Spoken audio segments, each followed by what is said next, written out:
கர்த்தருடைய நாமம் இன்றும் என்றும் சதா காலமும் மகிமைப்படுவதாக. கர்த்தருடைய பெரிதான கிருபையினால் மீண்டும் ஒரு ஓய்வு நாளை காணும்படியாக தேவன் நமக்கு கிருபை செய்திருக்கிறார். அவருக்கே துதியும் கனமும் மகிமையும் ஏறெடுப்போமாக. அனைவருக்கும் ஓய்வு நாள் வாழ்த்துக்கள். ஹாப்பி சாபத். எல்லோரும் ஹாப்பியாக இருக்கீங்களா? கர்த்தருக்குள்ளாக நிச்சயமாக ஹாப்பியாக சந்தோஷமாக நாம் இருப்போம். கர்த்தர் நம்ம இருக்க செய்வார்.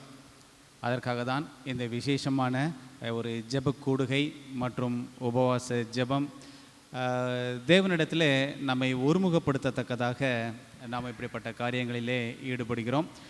கர்த்தர் நிச்சயமாக இந்த இந்த ஜெப நாளையும் இந்த ஆராதனையையும் ஆசீர்வதிப்பாராக. சரி, உங்களோடு இன்றைக்கு இந்த உபவாச நேரத்தில் பகிர்ந்து கொள்ள வேண்டும் அப்படின்னு எடுத்துக்கொண்ட செய்தியானது, உபவாசம் உடலை வருத்துவதல்ல, உள்ளத்தை மாற்றுவது. உடலை வருத்துவதல்ல, உள்ளத்தை மாற்றுவது. உபவாசம் என்று சொன்ன மாத்திரத்திலே அநேகருக்கு ஒரு குழப்பம். கலந்து கொள்ளலாமா வேண்டாமா? ஏன்? மற்ற எந்த ஜெப கூடுகைக்குனாலும் அழைத்தால் வரவேற்பு அதிகமாக இருக்கும். உபவாச கூட்டத்திற்கு மாத்திரம் அழைத்தால் வரவு கம்மியாக இருக்கும், அல்லது வருகை கம்மியாக இருக்கும். ஏன்? ஐயோ, சாப்பிட்டு வரணும், சாப்பிட்டு வரக்கூடாது, அன்னைக்கு ஒருவேளை உணவை தவிர்த்து கொண்டு அது மாதிரி ஒரு சில தடைகள் இருக்கிறது என்று சொல்லி நாம் இந்த உபவாச ஜெபத்திலே சில வேளைகளில் கலந்து கொள்ளுவதை நாம் தவிர்க்கிறோம்.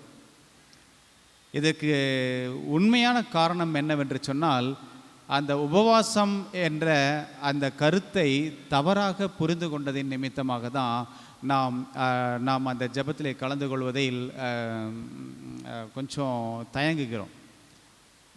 ஆகையால் கர்த்தர் என்னோடு பேசினார் என்று என்ன நம்புகிறேன் அப்படின்னு சொன்னால், இந்த உபவாச ஜெபத்தை எப்படி புரிந்து கொள்வது? இந்த உபவாசம் எனக்கு கண்டிப்பாக தேவைதானா என்று சொல்லி நாம் இன்னைக்கு பார்க்க போகிறோம். இந்த செய்தியானது இனி வரக்கூடிய காலங்களில் இந்த உபவாச ஜெப கூட்டத்தில் முந்தி அடித்து கொண்டு கலந்து கொள்ள வேண்டும் என்ற ஒரு ஆர்வத்தை உண்டாக்குமானால் இது ஒரு உயிருள்ள பிரசங்கமாக அமையும் என்று நான் நம்புகிறேன்.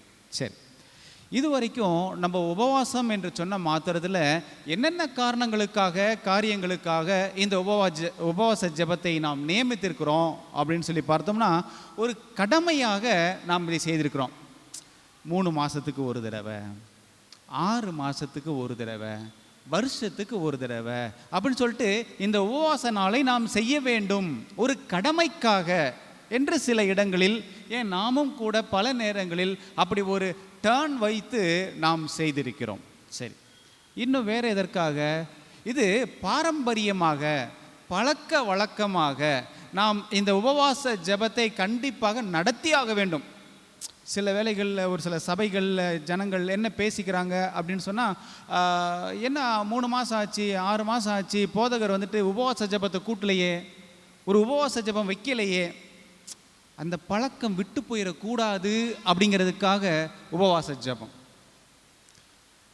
இன்னும் ஒரு சில நேரங்களில் நம்ம இந்த உபவாச ஜெபத்தை எப்படி பயன்படுத்துகிறோம் அப்படின்னா, தேவனை அசைத்து பார்க்க.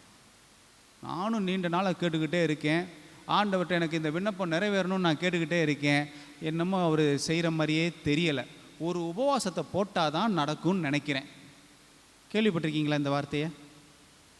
இந்த உபவாசத்தை போட்டால் ஏதாச்சும் கண்டிப்பாக நடந்தே ஆகும், ஆனால் உபவாசம் போட்டுருவோம் என்று தேவனை அசைத்து பார்ப்பதற்காக இந்த உபவாசத்தை செய்கிறார்கள்.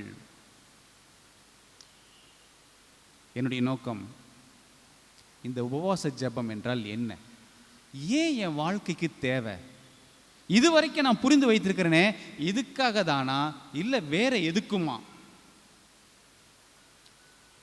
பாஸ்டர் இதுக்கு முன்னாடி செஷனில் பேசினப்ப நான் பயந்துட்டேன், எங்கடா ஏன் டாப்பிக்கில் பேசிகிட்டு இருக்காரோ அப்படின்னு சொல்லிட்டு.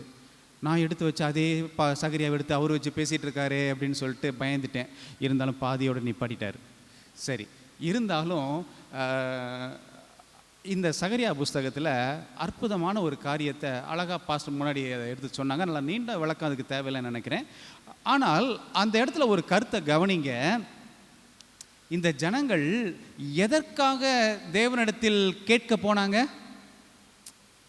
நாங்கள் இத்தனை நாள் இந்த ஜெபத்தை பண்ணிக்கிட்டே இருக்கோமே, அழுது ஜெபிச்சுக்கிட்டே இருக்கோமே, எங்களை கஷ்டப்படுத்தி நாங்கள் ஜெபிச்சுட்டு இருக்கோமே, எங்கள் உடலை வருத்தி ஜெபிச்சுட்டு இருக்கோமே, நாங்கள் சாப்பிடாம நாங்கள் ரெட்டு உடுத்தி இப்படிலாம் கஷ்டப்பட்டு ஜெபிச்சுட்டு இருந்தோம். எதுக்காக? எங்களுக்கு ஒரு சுதந்திரம் வேணும், எங்களுக்கு ஒரு சுதந்திர நாடு வேணும், நாங்கள் சுதந்திரமாக ஜெபிக்கணும், எங்களுக்கு ஒரு ஒரு ஒரு சபை வேணும், எங்களுக்கு ஒரு ஆலயம் வேணும், இதுக்காகவே நாங்கள் ஜெபிச்சுட்டு இருந்தோம். இப்போ என்ன வந்துருச்சு? ஆலயம் வந்துருச்சு, எங்களுக்கு சுதந்திரம் வந்துருச்சு, எல்லாமே இப்போ கிடச்சிருச்சு, இப்போ நாங்கள் சமாதானமாக இருக்கிறோம். இன்னும் அழணுமா? இப்போ இதான் உங்கள் கேள்வி. இன்னும் நாங்கள் ஜெபிக்கணுமா? இன்னும் உபவாசம் இருக்கணுமா? அதான் கேட்டதெல்லாம் கிடச்சிருச்சுல, அப்புறம் எதுக்கு? இதை கேட்கறதுக்காக தான் ஆண்டவரிடத்தில் ஆள் அனுப்புகிறாங்க. யோசித்து பாருங்க, இந்த உபவாச ஜெபம்ன்றது நாம் கேட்டது கிடச்சிருச்சுனாக்கா நிறுத்திடலாமா? அப்படின்னா இந்த உபவாச ஜெபத்தை நம்மளும் சரி, நமக்கு மூதாதையரும் சரி, இவங்க என்ன நினச்சிக்கிட்டு இந்த உபவாச ஜெபத்தை பண்ணியிருக்காங்க? ஏதோ ஒரு பர்பஸ்க்காக பண்ணியிருக்காங்க, ஏதோ என் தேவைக்காக பண்ணியிருக்காங்க, ஏதோ தனக்கு நிறைவேற வேண்டிய காரியம், இந்த உலக பிரகாரமான காரியம் நிறைவேறுவதற்காக இந்த உபவாச ஜெபத்தை ஒரு ஆயுதமாக பயன்படுத்தியிருக்கிறார்கள். எப்படி இருக்கும் ஆண்டவருக்கு? வந்துச்சே கோபம் அவருக்கு. ஏண்டா இத்தனை வருஷ காலமாக உங்கள் இந்த சுதந்திரத்துக்காகவும் உங்களுடைய ஒருவேளை சாப்பாட்டுக்காகவும் உங்களுடைய ஜெப ஆராதனைக்கு ஒரு ஆலயம் வேணுன்ற இதுக்காகவா நீங்கள் உபவாச ஜெபம் பண்ணீங்க? அதை தான் கேட்டார் கர்த்தர் சகரியாவை பார்த்து. அப்பொழுது சேனைகளின் வார்த்தை கர்த்தரின் வார்த்தை எனக்கு உண்டாகி, நீ தேசத்தின் எல்லா ஜனத்தோடும் ஆசாரியர்களோடும் சொல்ல வேண்டியது என்னவென்றால், நீங்கள் இந்த 70 வருஷமாக 5ஆம் மாதத்திலும் 7ஆம் மாதத்திலும் உபவாசம் பண்ணி துக்கம் கொண்டாடின போது நீங்கள் எனக்கென்று தானா உபவாசம் பண்ணினீர்கள்? எனக்கா உபவாசம் பண்ணீங்க? 5ஆம் மாதம் 7ஆம் மாதம் முதல்ல பார்த்தோம் பாருங்க. ஒரு கடமைக்காக, ஒரு பாரம்பரியத்துக்காக, ஒரு பர்பஸுக்காக 5ஆம் மாதம் பண்ணணும், 7ஆம் மாதம் பண்ணணும், 12ஆம் மாதம் பண்ணணும். ஒரு பழக்க வழக்கமாக மாற்றி வைத்திருந்தார்கள், அதை ஒரு பாரம்பரியமாக ஆக்கி வைத்திருந்தார்கள். ஆனால் உண்மையிலேயே கர்த்தர் அதுக்காக இந்த உபவாசத்தை அவனுக்கு ஏற்படுத்தவே இல்லை. ஏன் தெரியுங்களா? அவனுக்கு ஆலயம் வேணும்னாலும் சரிதான், அடிமைத்தனத்திலிருந்து சுதந்திரம் வேணும்னாலும் சரிதான், ஒரு செகண்ட் கர்த்தர் கொடுத்துருக்கலாம். இவன் உபவாசம் பண்ணி ரெட்டுடுத்தி தன்னை வருத்தி அப்படி கேட்ட பிற்பாடு தான் கொடுக்கணும்னு ஆண்டவருக்கு அவசியமே இல்லை. இப்படிலாம் இவனை ரெட்டு உடுத்தி உபவாசம் பண்ண வச்சு அப்புறமா கொடுக்கறதுக்கு அவ்வளவு கொடூரமான கடவுளும் அல்ல. நம்ம இது வரைக்கும் அப்படி தான் நினச்சிருக்கோம். கேட்டு கேட்டு பார்த்தேன், முடியலை, ஒரு உபவாசத்தை போட்டுரும், ஆண்டவர் வாய்க்க பண்ணுவார்.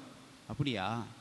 நான் கேட்குறேன், உங்கள் பிள்ளைகளுக்கும் என் பிள்ளைகளுக்கும், பிள்ளைங்க எனக்கு பசிக்குது, எனக்கு இந்த பொருள் வாங்கித்தா அப்படின்னாக்கா, இன்னும் நல்லா பட்னியாரு, இன்னும் நல்லா கத்து, அப்புறமா சொல்லுவீங்களா? எங்க பாவிகளாகிய நமக்கே அந்த கண்ணீரை பார்த்து, ஏமா அந்த குழந்தைய அள வைக்கிற அப்படின்னு இரக்கம் காட்ட தெரியுதே, அநீதி உள்ளவர்களாகிய நமக்கு இரக்கம் காட்ட தெரியும் போது என் தேவனுக்கு இரக்கமே ஐஸ்வர்யமாய் உள்ளவருக்கு அந்த குழந்தை அழும்போதே கொடுக்க தெரியாதா? உபவாசம் இருந்து ரெட்டுடுத்தி இருந்தால் மட்டும்தான் தருவாரா? இல்லைங்க, உபவாசம்ன்ற வார்த்தைக்கே அர்த்தம் வேற. அவர் ஏன் உபவாசம் வைக்க சொன்னார் அப்படின்னு சொன்னால் பாருங்க, எஸ்ரா அழகாக பேசுவார். எஸ்ரா 8ஆம் அதிகாரம் 21வது வசனம். எனக்கு காது கேட்காட்டினாலும் பரவாயில்ல, நீங்கள் அங்கேருந்து சத்தமாக படிங்க, இல்லைன்னா நீங்கள் தூங்கிடுவீங்க. வாசிங்க. எஸ்ரா 8ஆம் அதிகாரம் 21வது வசனம்.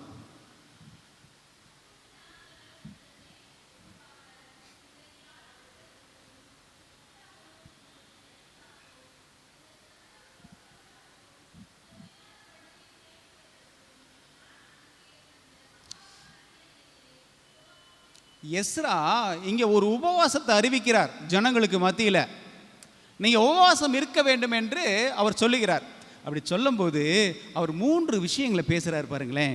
எதுக்காக நம்ம உபவாசம் இருக்கணும் அப்படின்னு சொல்லிட்டு, நாங்கள் எங்கள் தேவனுக்கு முன்பாக எங்களை தாழ்த்துகிறதற்கும், வார்த்தை தாழ்த்துகிறதற்கும், எங்களுக்காகவும் எங்கள் பிள்ளைகளுக்காகவும் எங்கள் சகல பொருள்களுக்காகவும் செவ்வையான வழியை தேடுகிறதற்காகவும்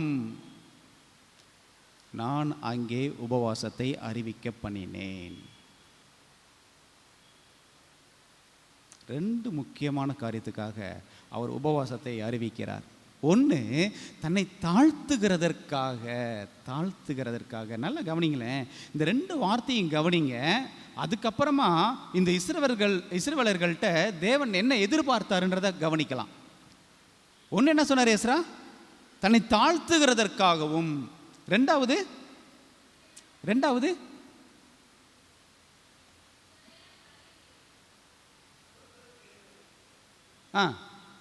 அது சுருக்கமாக சொல்லுங்க. ரெண்டாவது என்ன கேட்குறாரு?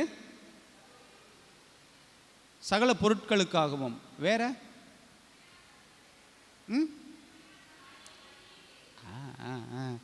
முதல்ல பார்க்கும்போது பார்த்தா இந்த உலக பிரகாரமான ஆசீர்வாதத்துக்கு கேட்குற மாதிரி தான் இருக்கு. நல்லா கவனிங்க. அதில் எங்களுக்காகவும் எங்கள் பிள்ளைகளுக்காகவும் எங்கள் சகல பொருள்களுக்காகவும். என்ன சொன்னார்? தனிப்பட்ட முறையில் என்னை தாழ்த்துறதுக்காக, தாழ்மையை ஏற்படுத்துவதற்காக, கர்த்தரிடத்தில் அர்ப்பணிக்கிறதுக்காக. ஓகே, அது தெளிவாக புரியுது. ரெண்டாவது கேட்கும்போது பார்த்தா உலக பிரகாரமான ஆசீர்வாதங்களுக்கு மாதிரியே தெரியுது. எங்களுக்காகவும் எங்கள் பிள்ளைகளுக்காகவும் எங்கள் பொருட்களுக்காகவும். ஒன்று நல்லா தெரிஞ்சுக்கங்க, நீங்களும் நானும் ஆண்டவர்கிட்ட ஜெபிக்கும்போது உலக பிரகாரமான பொருட்களுக்காக மட்டும் இல்லை, கடைசி ஒரு வார்த்தையை சேர்க்கிறார் பாருங்க, இவைகளுக்காக செவ்வையான வழிகளை தேடுகிறதற்காக. அதான் முக்கியம். எங்களுக்காக, எங்கள் பிள்ளைகளுக்காக, எங்கள் பொருட்களுக்காக, இதையெல்லாம் எனக்கு எப்படி வரணுமா? செவ்வையான வழியிலே வர வேண்டும். அநியாயமா அல்ல, அடுத்தவனை அடித்து, அடுத்தவனை கெடுத்து, அடுத்தவனை அபகரித்து அப்படி நான் வாழக்கூடாது, என் பிள்ளைங்க வாழக்கூடாது. நாங்கள் நியாயமான வழியில் வாழணும்.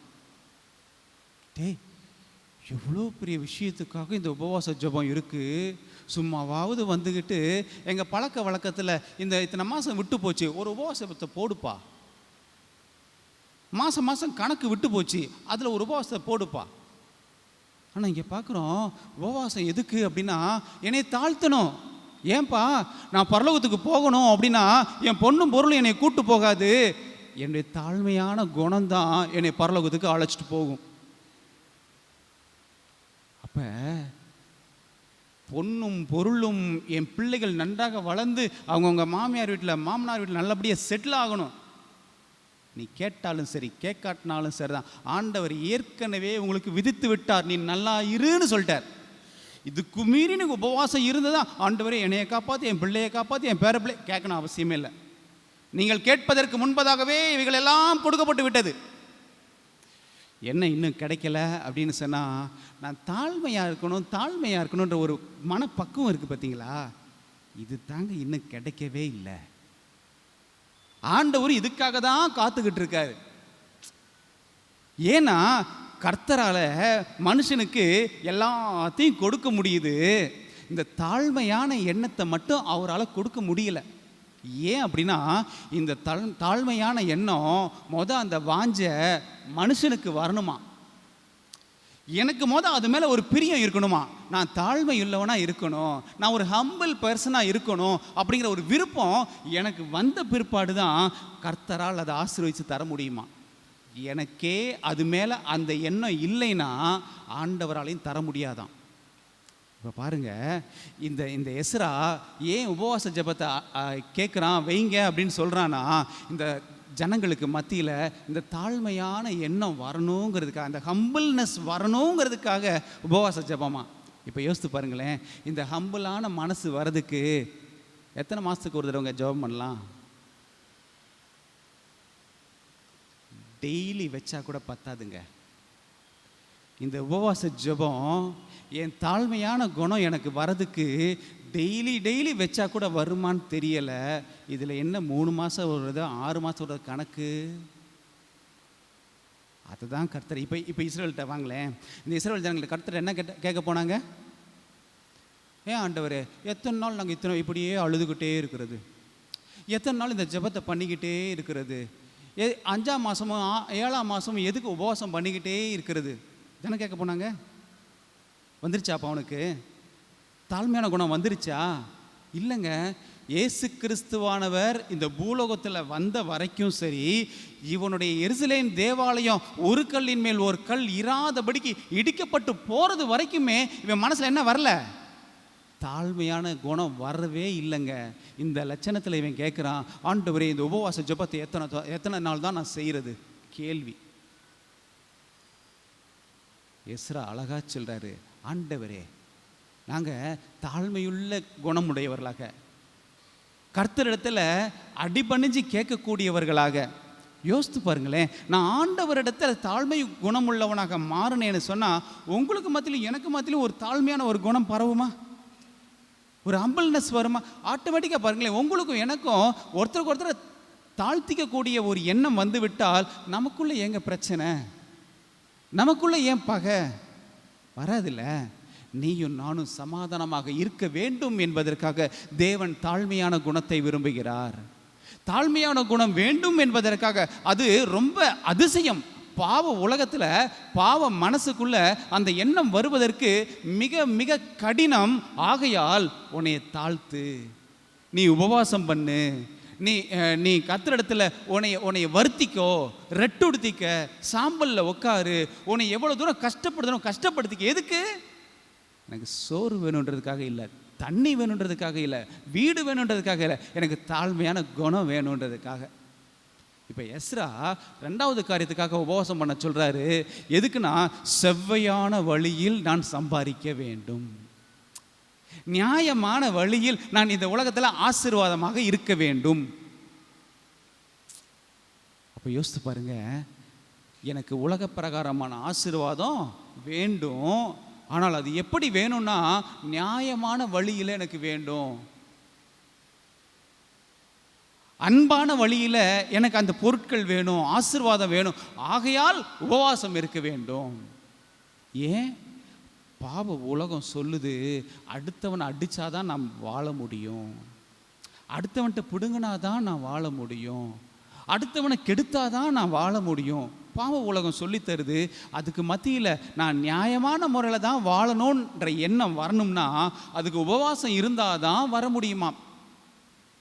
அப்போ உபவாசம் என்பது உலக பிரகாரமான தேவைகளுக்காக அல்ல, தேவனிடத்தில் பரிசுத்தமாய் வாழ்வதற்காக எனக்கு உபவாசம் அவசியம். இப்போ எஸ்ரா சொல்கிறார் பாருங்க, எஸ்ரா 8:23 இவர் உபவாசத்தை அறிவிச்சாரா? அப்படி அறிவித்து இவங்க எல்லாரும் உபவாசத்தில் உக்காந்தாங்களா? அப்படி உபவாசத்தில் உக்காந்த உடனே, இவங்க உபவாசம் ஜெபம் பண்ண உடனே இவங்க என்ன பெற்றுக்கொண்டாங்கன்னு பாருங்களேன். 23வது வசனம்.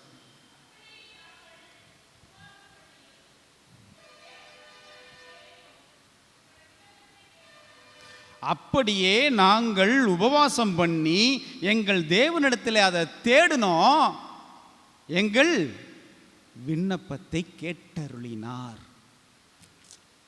எப்போ நீங்கள் உங்கள் உண்மையான உபவாசத்தை புரிஞ்சு அந்த உபவாச ஜெபம் ஏறெடுக்கிறீங்களோ அந்த கணமே தேவன் அந்த ஜெபத்தை கேட்டருளினார். அப்படியானால் இந்த உபவாச ஜெபம் அப்படிங்கிறது நாம் எல்லாரும் கூட்டமாக வாஞ்சையா ஆசையோடு கலந்து கொள்ளக்கூடிய ஒரு உபவாச கூட்டம். ஏன்? அது தேவனோடு எனக்கு ஒரு நெருங்கிய உறவை ஏற்படுத்தக்கூடிய ஒரு ஜெபக்கூட்டம். யோசித்து பாருங்களேன், நம்ம என்ன பண்ணியிருக்கோம்? ஒரு நேர சாப்பாடை அங்கே குறைச்சிருக்கோம். எதுக்காக குறைச்சிருக்கோம்? அங்கே ஒரு காரணத்தை வைக்கிறோம். வயிறு சரியில்லாமல் இருக்கிறதுனால உபவாசம் இல்லை, அல்லது எனக்கு நல்ல உடல்நிலை வேணுன்றதுக்காக இல்லை, என் தேவனிடத்தில் என் மனதை ஒருமுகப்படுத்துவதற்காக நான் ஒரு நேர சாப்பாடை குறைத்து கொண்டேன். ஒரு உபவாசம் பண்ணி என்னுடைய புலன்கள் எல்லாவற்றையும் அடக்கி தேவனோடு நான் ஒரு தொடர்பு கொள்ள விரும்புகிறேன். இதை கர்த்தர் விரும்புகிறாரா? ஆமாம், நீ உபவாசம் பண்ணி தான் ஜெபிக்கணும்னு கேட்குறாரா அப்படின்னு பார்த்தீங்கன்னா, மத்தேயு 6ஆம் அதிகாரம் 16ஆம் வசனம் நமக்கு எல்லாரும் தெரிஞ்சது. மத்தேயு 6ஆம் அதிகாரம் 16ஆம் வசனம்.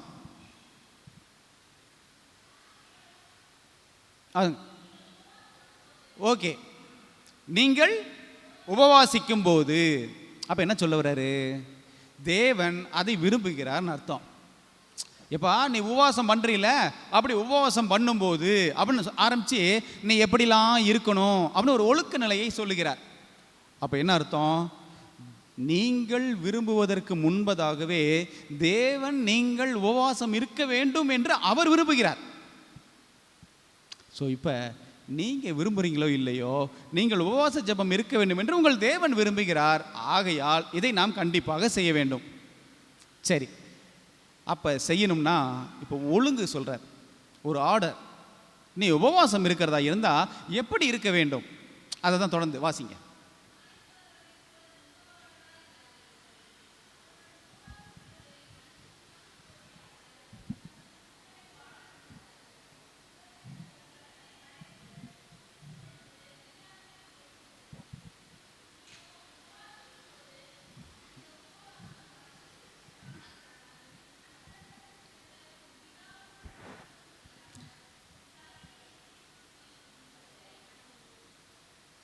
ஓகே, நன்றி. இப்போ பாருங்க, இந்த உபவாச நாளை தேவன் விரும்புகிறார், உபவாசத்தை விரும்புகிறார், உங்களை வருத்தப்படுத்துவதை விரும்புகிறார், நீங்கள் உங்களை வருத்தி கொள்ள வேண்டும் என்று விரும்புகிறார், எல்லாமே விரும்புகிறார். அங்கே ஒரு ஒழுக்க நிலை சொல்லுகிறார். உபவாசம் எப்படி இருக்க வேண்டும், நீ உன்னை ஒடுக்கி கொள்ளும் போது, உன்னை தாழ்த்தும் போது நீ எப்படி நடந்து கொள்ள வேண்டும், என்ன செய்யணும்? முக வாடலாக இருக்கக்கூடாது.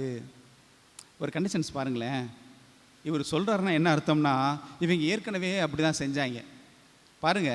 முகவாடலாக இருக்கக்கூடாது, மனுஷருக்கு காணப்படக்கூடாது, பிதா காணும்படியாக இருக்க வேண்டும், தலைக்கு எண்ணெய் பூச வேண்டும், முகம் கழுவ வேண்டும். நீங்கள் உபவாசம் இருக்கும்போது செய்ய வேண்டிய வேலைகள். இதை யார்கிட்ட பேசினார்? யூதர்கள்ட்ட பேசினார். அப்போ யூதர்கள் ஏதோ ஒன்று பண்ணியிருக்கான். உபவாசம் பண்ணும்போது என்னடா பண்ணான்னு சொல்லி பார்த்தா, ஐயா உபவாசம் இருக்கும்போது வீட்டில் இருக்க மாட்டார், நேராக மார்க்கெட்டுக்கு நடுவில் தான் இருப்பார். அது யூதர்களில் ஒருவர் உபவாசம் இருக்கிறார் என்று சொன்னால் அவர் வீட்டில் இருக்க மாட்டார், ஆலயத்தில் இருக்க மாட்டார், அவர் மார்க்கெட்டில் இருப்பார். என்னது மார்க்கெட்டில் அப்படின்னா, மார்க்கெட் வியாபார ஸ்தலம், எல்லாரும் கூடக்கூடிய இடம். அந்த இடத்துல இவர் காணப்படுவார். உபவாசம் இருப்பவர் இருக்கக்கூடிய இடத்த பாருங்க. அங்கேருந்து எப்படி இருப்பார் அப்படின்னா, மூஞ்சி இப்படியே தொங்க போட்டிருப்பார். மிகுந்த கவலைக்கு இடமாக ஒரு மூஞ்சி இருக்கும். ரொம்ப சோகமாக, தலைக்கு எண்ணெய் பூச மாட்டார், பரட்ட தலையோடு இருப்பார், மிகவும் வாடலாக இருப்பார். ஏன் இல்லை? ஐயா ஐயா ஐயா ஒன்று, ஐயா உபவாசத்தில், அதுவும் அவர் சொல்ல மாட்டார், பக்கத்தில் உள்ளவர் சொல்லுவார், ஐயா உபவாசத்தில் இருக்கார். என்னடா பிரச்சனை அப்படின்னு சொல்லி பார்த்தா, இவர்கள் தங்கள் குல வழக்கமாகவே வைத்திருக்கிறார்கள், உபவாசம் இருந்தால் ஊருக்கெல்லாம் தெரிய வேண்டும் அப்படின்னு சொல்லிட்டு. கர்த்தர் அதை தான் சொன்னார். அங்கே நீங்கள் உபவாசம் இருக்கும்போது முகம் வாடலாக இருக்கக்கூடாது, மனுஷருக்கு காணும்படியாக இருக்கக்கூடாது. நீ உபவாசம் இருக்கிறது உனக்கு மட்டும், உனக்கு உன் தேவனுக்கு மட்டும்தான் தெரியணும், உன் பக்கத்து அக்கம் பக்கத்தில் உள்ளவனுக்கு தெரியக்கூடாது.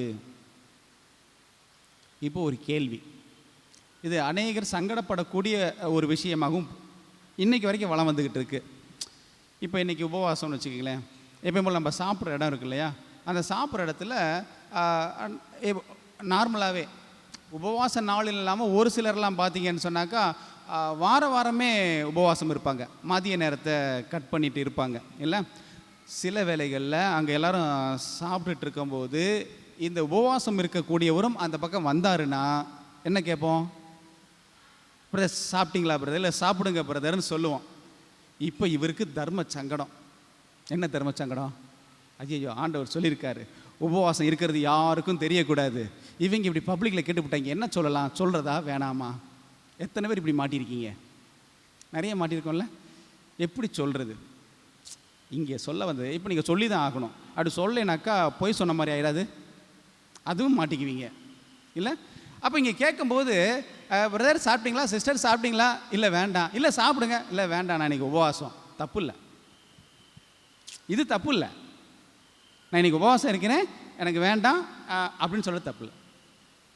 ஆனால் எல்லோரும் இப்படி இங்கே உட்காந்துட்டு இருக்கோன்னு வச்சுக்கிங்களேன், இங்கே சாதாரணமாக உட்காந்துட்டு இருக்கும்போது நான் சாப்பிடல உபவாசம் அப்படின்னு சொல்லக்கூடாது.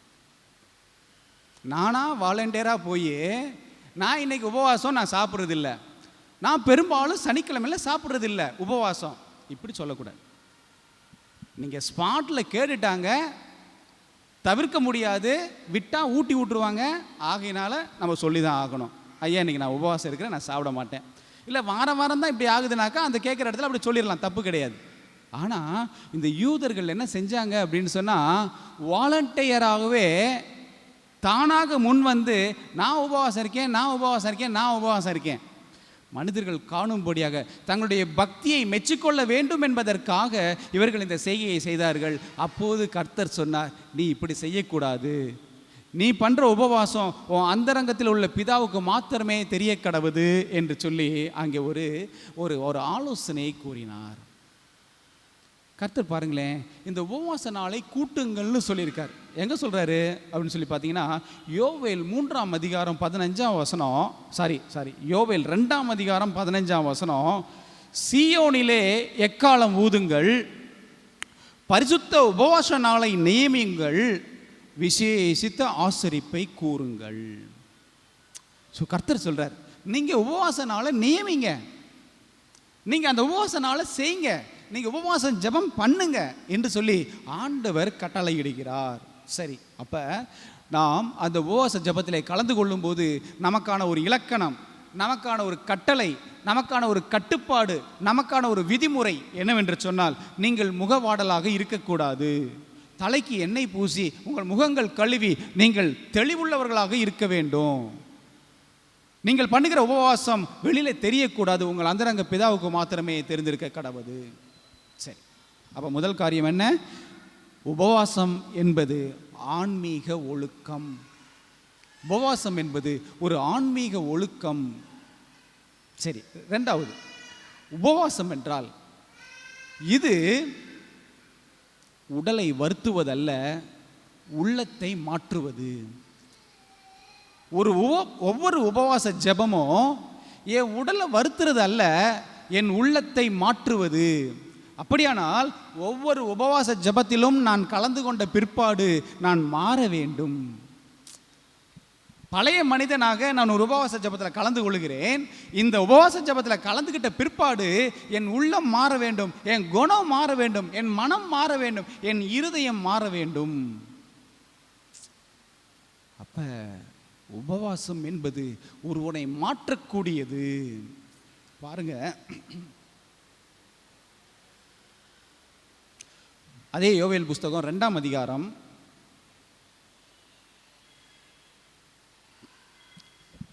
இந்த உபவாசம் எதுக்குன்னு சொல்றாரு பாருங்க. 2ஆம் அதிகாரம் 12ஆம் வசனம், ஆதலால் நீங்கள் இப்பொழுதே உபவாசத்தோடும் அழுகையோடும் புலம்பலோடும் உங்கள் முழு இருதயத்தோடும் என்னிடத்தில் திரும்புங்கள் என்று கர்த்தர் சொல்லுகிறார். எப்படி திரும்ப வேண்டுமா?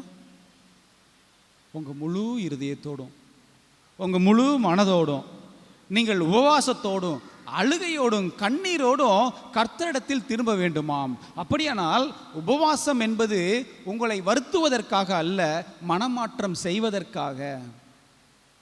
அப்போ தேவனை விட்டு வழி விலகி இருந்தோம், இந்த உபவாச ஜெபத்தில் மீண்டும் கர்த்தரிடத்திலாக நாம் திரும்ப போகிறோம். அப்படியானால் உபவாசம் என்னை மாற்ற வேண்டும். என்னை மாற்றினால் தேவனும் மாறுவார். எப்படி மாறுவார்? தேவன் ஏற்கனவே அக்கிரமத்தை அழிக்க வேண்டும் என்று காத்து கொண்டிருக்கிறார். தேவன் அக்கிரமத்தை அழிக்க வேண்டும் என்று காத்து கொண்டிருக்கிறார். ஆனால் உபவாச ஜெபம் அந்த எண்ணத்தை கர்த்தரிடத்திலிருந்து மாற்றுகிறது. பாருங்களேன், ஒரு உதாரணத்தை பாருங்களேன்.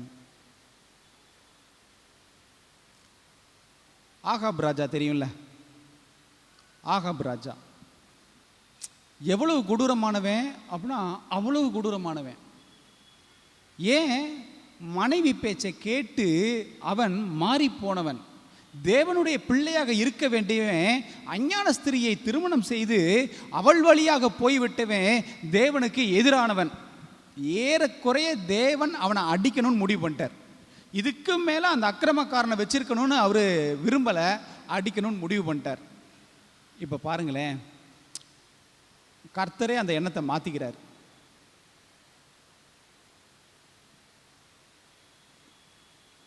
ஓகே,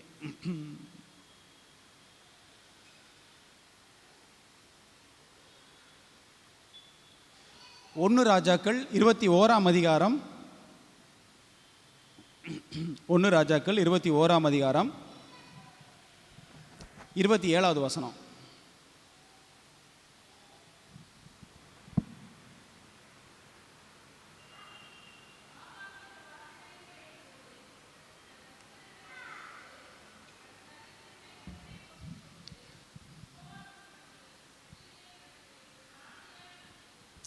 யாரு?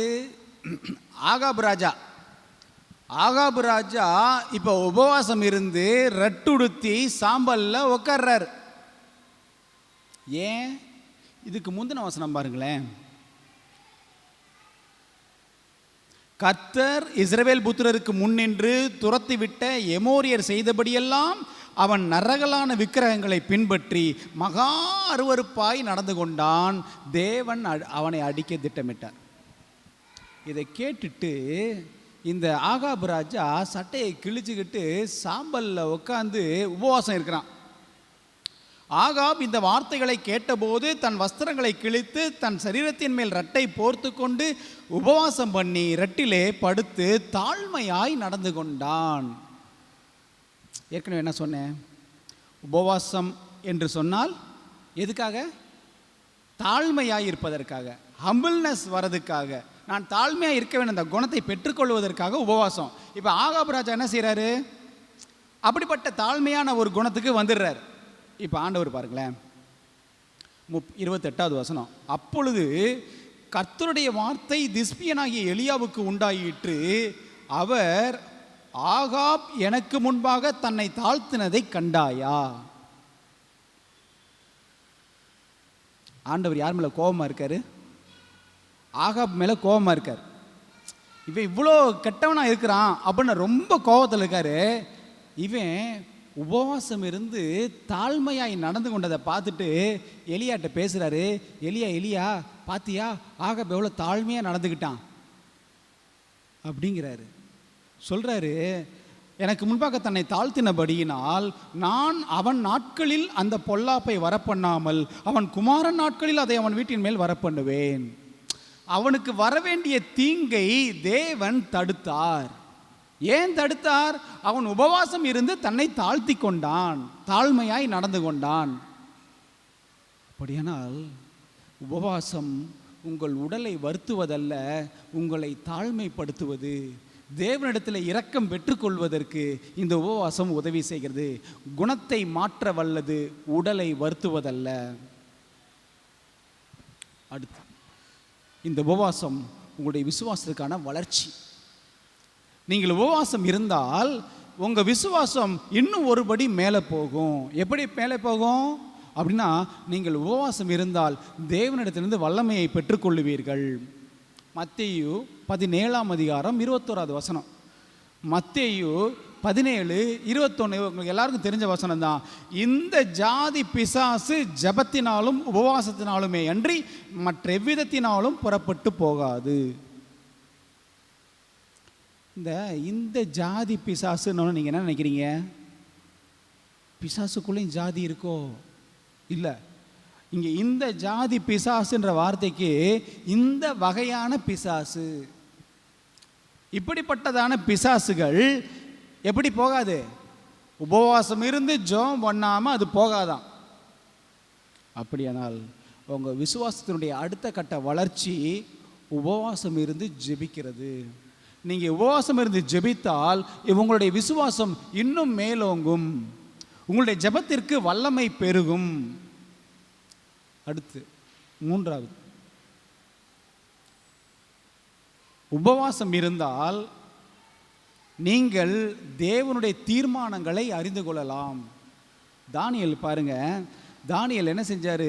அவருக்கு தீர்க்க தரிசனங்கள் வெளிப்படுத்தப்பட்டது, தரிசனங்களை பார்க்கிறார். அவருக்கு ஒரு தரிசனத்தை பார்த்துட்டு புரியலை, தேவனுடைய தீர்மானம், தேவனுடைய திட்டம் என்னவென்று தெரியல. ஆகையால் அவன் உபவாசம் பண்ணி ஜெபம் பண்ணினான். அப்ப இந்த உபவாச நாள் எதற்காக? உங்கள் தேவன் உங்களை குறித்ததான திட்டம் என்ன வைத்திருக்கிறார் என்பதை தெரிந்து கொள்வதற்கு இந்த உபவாச நாள் உதவுகிறது. அப்படியான கண்பான தேவனுடைய பிள்ளைகளே, உபவாசம், இந்த உபவாச ஜெபத்தை பற்றி ஒரு நாள் முழுவதும் பேசணும்னு சொன்னால் பேசிக்கிட்டே இருக்கலாம். அவ்வளோ விஷயங்கள் இருக்குது. நேரம் குறுகிய காரணத்தினால சில விஷயங்களை மாத்திரமே நான் உங்களோடு பகிர்ந்து கொண்டேன். ஸோ உபவாசம் என்பது உங்களுடைய உடலை வருத்துவதல்ல, உங்கள் உள்ளத்தை மாற்றுவது. உபவாசம் என்பது தேவனுடைய தீர்மானங்களை, நம்மீதான தீர்மானங்களை கண்டுகொள்வதற்கு. உபவாசம் என்பது என்னை தாழ்மைப்படுத்துவதற்கு, என் குணத்தை மாற்றுவதற்கு. இந்த உலகத்தில் நான் எதை வேணாலும் சம்பாரிச்சிடலாம், ஆனால் என் குணத்தை மட்டும் சம்பாதிக்கவே முடியாது. என்ன கொடுத்தாலும் கிடைக்காது. நீங்கள் உபவாசம் இருந்து ஜெபித்தால் ஒழிய உங்களுடைய உள்ளமும் என்னுடைய உள்ளமும், உங்களுடைய குணமும் என்னுடைய குணமும் மாறாது. அப்படியானால் இந்த உபவாச ஜெபம் ஒவ்வொரு நாளும் நம்மை வழிநடத்தக்கூடியதாகவும், நம்மை தேற்றக்கூடியதாகவும், விசுவாசத்தில் ஒருபடி வளர்ச்சியடைய செய்யக்கூடியதாகவும் இருக்கிறது. ஆகையால் இந்த உபவாச நாளை கூறுங்கள், இந்த உபவாச நாளை அறிவியுங்கள். உங்களுடைய வாழ்க்கையில், என்னுடைய வாழ்க்கையில் இந்த உபவாச ஜெபம் மிக மிக இன்றியமையாதது. ஏன் அப்படின்னா, தேவனிடத்தில் என்னை கொண்டு செல்வதற்கு இது மிகச்சிறந்த வழியாக இருக்கிறது. கர்த்தர் நம்மை ஆசீர்வதிப்பாராக. ஆமென்.